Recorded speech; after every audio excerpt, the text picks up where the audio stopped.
Hello, and welcome to Greet the Week. I am Mona Duncan. Today's topic is steps to authenticity.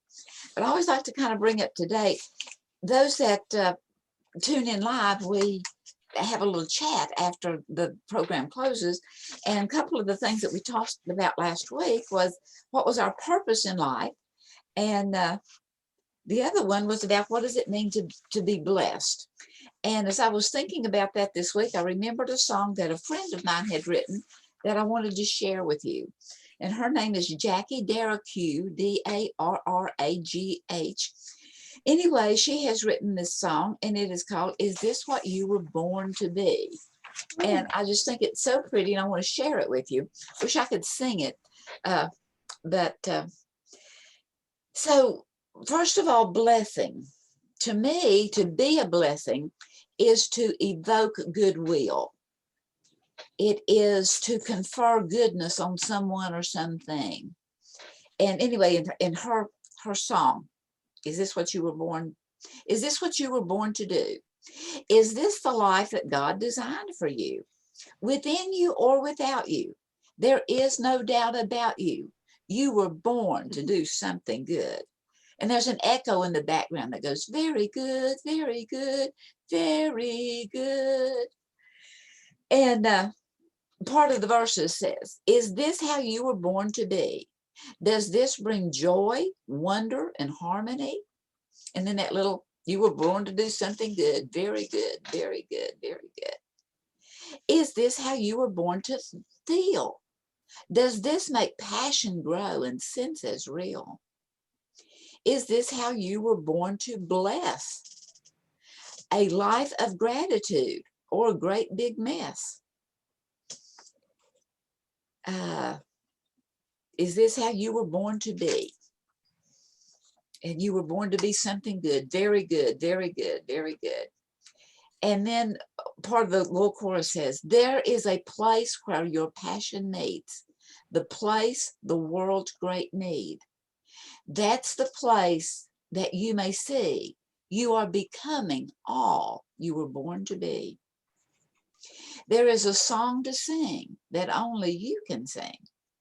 There is a word to bring that only you can bring. And her last verse lines up talking to all of us. This is what I was born to do. This is the thing I can't not do. Within me or without me, there is no doubt about me. I was born to do something good. And you were born to do something good. All of us were born to do something good. Within us or without us, we were born to do something good. Very good, very good, very good. And so for the past few weeks, we've been talking about becoming assertive, or to becoming more effective in the way that we live our life and see our life. And today we're going to be looking at some steps to authenticity that we can begin to see how authentic I am becoming. So I'm going to share the screen.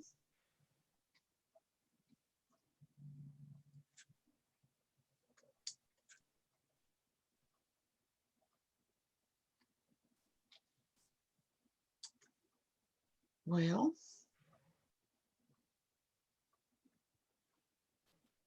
I share. I have to share the right thing before I put the second share on here. So we're going to be looking at steps to authenticity. And I suggest that, and it's just a suggestion, that our strength, anytime we have a strength, it can be taken to extreme and become a liability. And I kind of want to look at this too, because learning to be assertive, learning to live effectively is definitely applying your strength, but not so strong that it becomes a weakness. So I want to look first of all at some of the confusions of life. We are complex beings. We have this, we're thinking and doing and feeling and feeling. Well, no, I didn't put that on there. I put that twice on there, because we, on the front wheels of our behavior car, are the thoughts we think and the actions we do or take. But then there's also the feelings. There's the feelings, emotions, there's the feelings, the physiology. And sometimes that can be very confusing, because we mix up thinking and feeling, and we begin to, well, I feel like nobody cares. I feel like no one understands. I feel like I'm not loved. And it's learning to stop and say, wait a minute, do I really feel that way? Or is that what I'm thinking right now? Because of what? There are so many becauses in there that can kind of get us all confused. But the thing of it is that once we begin the action, the feeling comes along for the ride. Meaning that once we begin to realize, well, wait a minute, maybe I'm just thinking that no one cares, but I really do. Now that I think about it, I have this person and that person and that person and that person, that I think they really do care. So once we begin the action, the feeling comes along for the ride. It comes along for the ride. But those positive qualities, as I said, those positive qualities can become a weakness, or those feelings as they come along for the ride can become so static that we become a difficult person. And so you cannot reason with an unreasonable person. So am I saying that we're always unreasonable and that we become unreasonable and then we can't be reasoned with? I'm saying that I'm going to stop sharing, because I like to use this little, I drew a candy bar, or I put this on there to represent a candy bar. And so it's one candy bar, one piece of candy, and two siblings. And Wise Mother says, we have one candy bar and we have two siblings. Now, older sibling, I would like for you to share this candy bar with your younger sibling. And so the older sibling brings out the knife and kind of looks at the candy bar and, does this little self-evaluation as to how much I want and how much I'm going to share with my sibling. And Mother has said for me to share it. And so I'm going to cut this candy bar in half. And so Wise Mother says, oh, thank you, eldest sibling, for cutting the candy bar in half to share with your sibling. Now, younger sibling, which half do you want? And so the younger sibling goes over and takes this piece of candy. And the older sibling begins, not fair, not fair, not fair. That is not fair. Now, my question is, was that fair? Well, in the long run, it really was.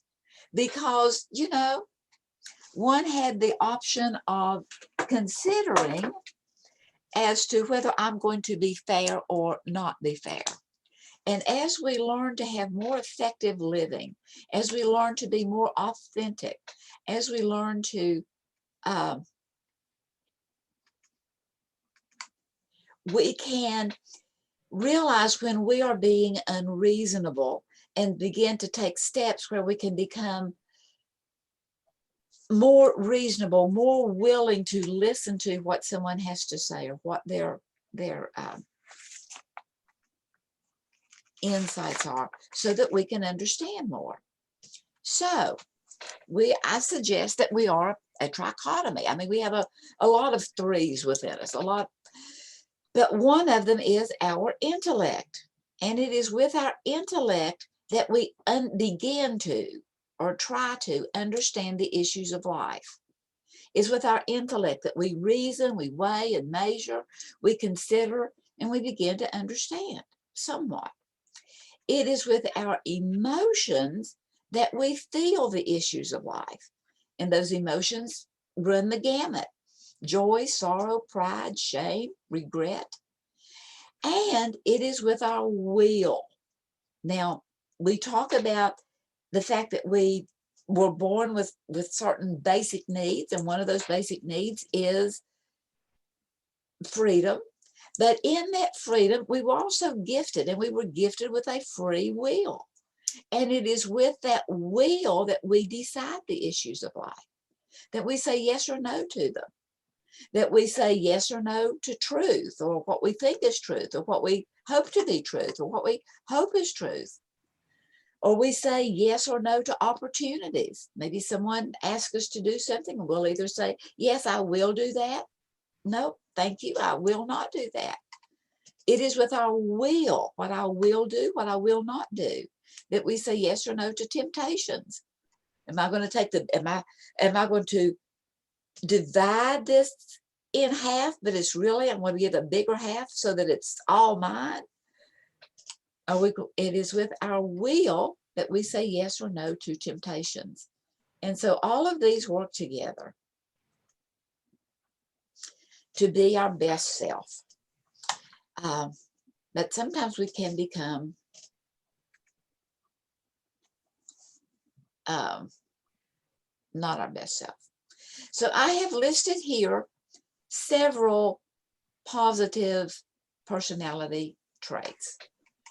And so I would like for you to look over these: competent, compassionate, confident, cooperative, being diligent, being enthusiastic, being flexible, generous, patient, persistent, sensitive. And I'd like you to look over that list and pick out at least 2 things that are you.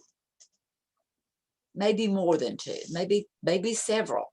But to look at them and say, yeah, that's me. I am competent. I am flexible. I am, these are good, positive qualities. So I'd like you to have 2 of them, at least 2 in mind. As we go on to look at, are these our best qualities or not? Could our competence become competitive and uncooperative? Because I can do it better and I have better ideas than anybody else does. Can our compassion become enabling? That we have such compassion for someone that we just give them a full rein to participate? Can our confidence really become overbearing and bossy and conceit? Can our cooperation become compromising, wishy-washy? Well, where do you want to go? Let's go out to eat. Okay, yes, let's do. Where do you want to go? I don't care. I'm easy to get along with. Well, fine. Where do you want to go? Okay. It didn't matter where. Well, let's go to Taco Bell. Well, no, I don't want to go to Taco Bell.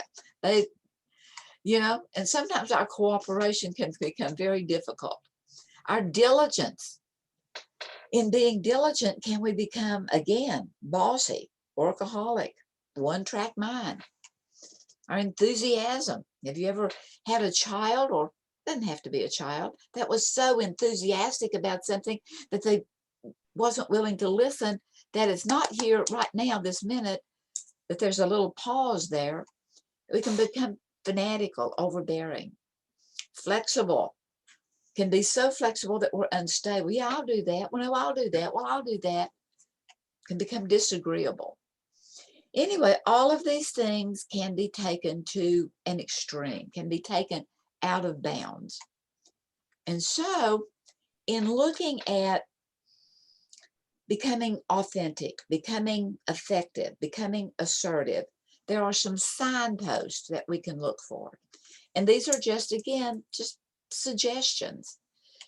And just as I've asked you to pick 1 or 2 or 3 of the positive qualities, as we go through these things, when one resonates with you, maybe write it down, or really pay and say, you know what, I'm going to begin to look at this and see, is this a signpost in my life that I'm beginning to incorporate and getting to get real?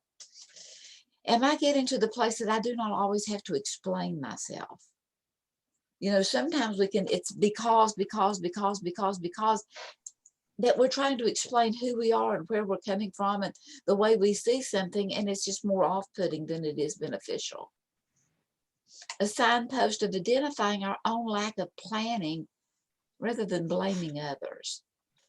Sometimes when in having to explain ourselves, it's, well, there was just too much traffic. I caught a red light.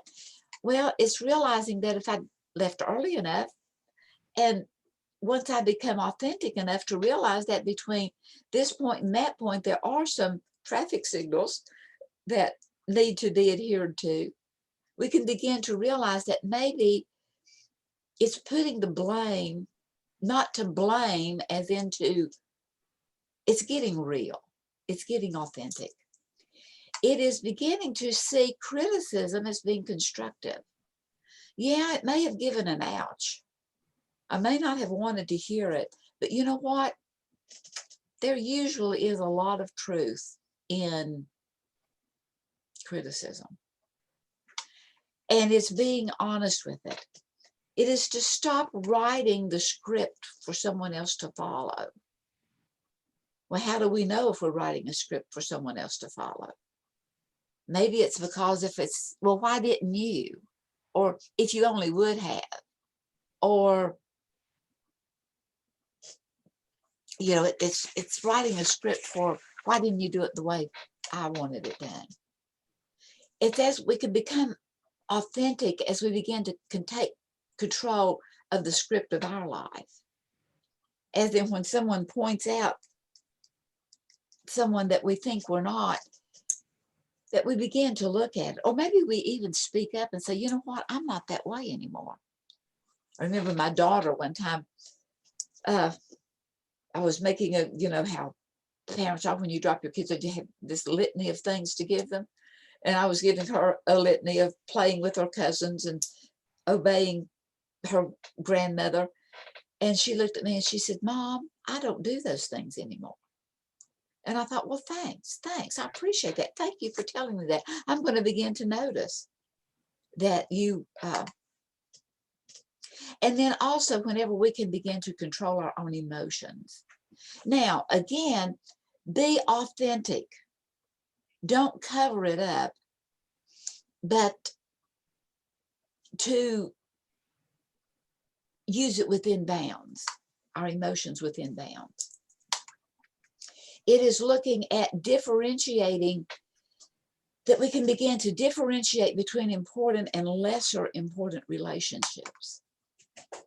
Sometimes we will do something for someone else that we won't even do for our own family. It is treating those lesser important relationships with civility, reverence, and kindness. It is treating important relationships the same way, with civility, reverence, kindness, in a very healthy manner, and also within appropriate boundaries. It is being concerned about the rights of others while establishing our own rights. It's a both and rather than an either or. Some more signposts. It's being able to say no when it is in our own best interest. And instead of embracing guilt because they wanted me to do something and I didn't, it is feeling good about it because I said no to something that I really don't have time, energy, expertise in. It is asking questions when I don't really understand or it's not clear enough. It's asking evaluating questions. It's whenever I can begin to realize that, you know what, maybe that I treat others fairly, but then I also help them to see how to be fair with me or to be fair with others. As in the mom explaining to the two siblings. Some more signposts. Is beginning to realize that, you know what, yeah, I respect the way I behaved. I respected the way I engaged in that conversation. I am being open-minded and objective, realizing that there are other points of view. And those other points of view may not be something I agree with. It may not be something I condone, but I can always appreciate the individual as being a person of infinite worth and value. It is using I statements and speaking only for myself rather than it is realizing that I can express my needs in a clear, non-demanding way. And that we have needs, and we can ask for them to be met. It is graciously receiving a comment or a compliment without embarrassment or without discounting it. You know, sometimes people can be given a compliment and they won't take it. It's just like throwing it back in your face. So whether it is a compliment or whether it is a critique, as we can begin to take it, receive it, to receive it graciously, and think about it. And so it's also realizing that we can reject, or go back to part of the trilogy of using our intellect, using our emotions, and using our will to say no to an unfair demand or even request. And so here on Becoming Authentic, I took a poem that I'd written before and took 3 or 4 things and kind of put them together to maybe sum up what being authentic is or a part of. In becoming what we are born to be, I need you and you need me. Giving, receiving, encouraging, believing. A tapestry together we are weaving. A universal melting pot. We're in it together, all of us, like it or not. Irritant, blessing, accepting, protesting. The recipe calls for a yielded resting, creating the wonder of Camelot. And so it's looking at the fact that the positives and the negatives, they all work together for our completion, for our wholeness, for us being who we really are, or giving us a mirror to see who we really are. And whether we want to embrace it and keep it, oh yeah, okay, I'll keep that makeup, I'll keep that hairstyle, I'll keep that demeanor, I'll keep that. Or realizing, oh, whoa, wait a minute, maybe there's something that needs to be amended, something that needs to be worked on, so that we can be authentic in who we are. And I thank you, realizing that no matter what you do, you are always better than your worst day. You are better than your worst decision. And so be real and be authentic and always be your best self. Blessings.